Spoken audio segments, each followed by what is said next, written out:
So we are here with Ryan Volkswagen. and the lovely Tiffany, who is what kind of a dog is she? She's a Pomeranian. We've had her for a little while. She actually came into us as a result of a cruelty investigation out in one of our local suburbs here in Vancouver. And she was surrendered. While in her care, she actually gave birth to some puppies who've been rehomed, and now we're looking for a home for her. Well, hopefully she'll find a home soon. Oh, I'm sure she will. She's like a really sweet dog. We're getting a tour. So before we go too far, I don't want to go into the whole kennel area yet because they all get excited to meet people. At the shelter here, we have 18 dog kennels.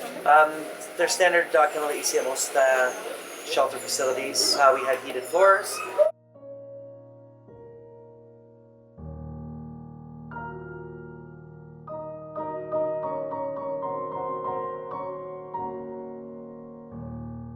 About cats and dogs, but we're way more than that as well. So you'll notice when you look around the room, we've actually got a couple of turtles over here. Dove hanging around the corner here, so.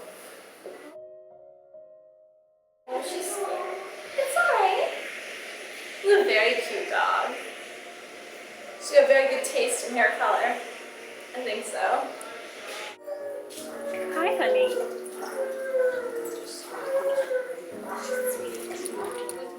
Yeah, we got some degus in there. So we got, how many cats and rabbits do we have? We have 7 ones at the animal hospital right now. So we have a bunch of rabbits here too. We have volunteers that are specifically trained with respect to the rabbits, as well as a couple of staff members that make sure that their daily welfare is being met. We've got a spot where they can hop up and down on. Everybody's got a litter box.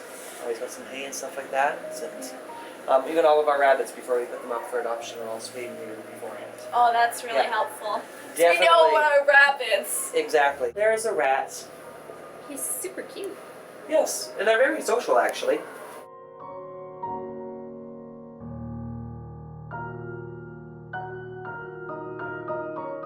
And unfortunately, being a non-profit organization, being a charity, we rely a lot on donors, and it doesn't have to be always money. Time is very important as well, because dogs just like Tiffany here need a lot of socialization, they need a lot of people coming in with them attention and that sort of thing, and get them out for their daily walks, etc. So, okay.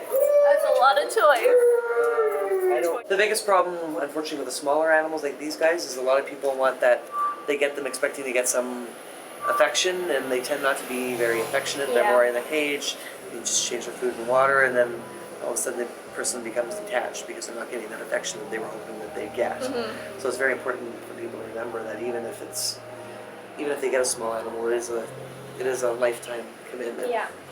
At least for the animal's lifetime, and you need to be prepared. And I know we get a lot of people that get them for their kids, for example, as presents.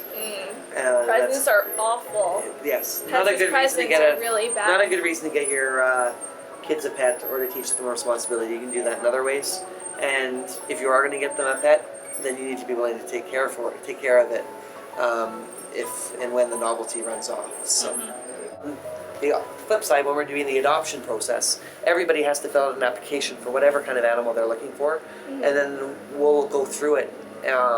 Sometimes even before they're even looked at an animal or any of our animals to see what kind of animals they would be interested in or what animals would suit their lifestyle, as Denise said. So we'll actually then have a volunteer bring them back into the shelter area if it's for a dog that they filled an application for, and then we'll actually point them in the direction of the 2 or 3 dogs that would suit their lifestyle, as opposed to them just going back and saying, I want that dog there. Yeah. And then going, well, that's probably not the right dog for you. Let's move you over and get you looking at this other one instead, which would match your lifestyle a lot more. I guess I do that with any, like if I came in and be like, I'm looking for a pet, then you would do the same sort of thing. Yeah. You'd fill out the forms, and then you'd say, oh, well, actually, maybe a cat's more suitable to what you need than the Great Dane that you're talking about. For sure, for sure. For people who can't put the time into volunteer, there is always the donation option. Yeah. So when people donate to the BC SPCA, where exactly is their money going to? It goes to many different things, and people can actually decide kind of where they want it to go to. They can go to the shelter itself, which will pay for the actual operations of the shelter, keeping the lights on, paying for the hot water, those sorts of things, paying for staff that are here helping tend for the animals. Yeah. They can also ask for it to go towards food, towards the medical costs. The BC SPCA as a whole in the province of BC spends over $2.5 million a year on medical bills. And when we receive no money from the government, we're very reliant on donor dollars, because without those donor dollars coming in, we wouldn't be able to spend that $2.5 million on providing the proper care, medical care for animals that we receive at all of our shelters in the province of BC. Support your local BC SPCA shelter. Don't shop, adopt.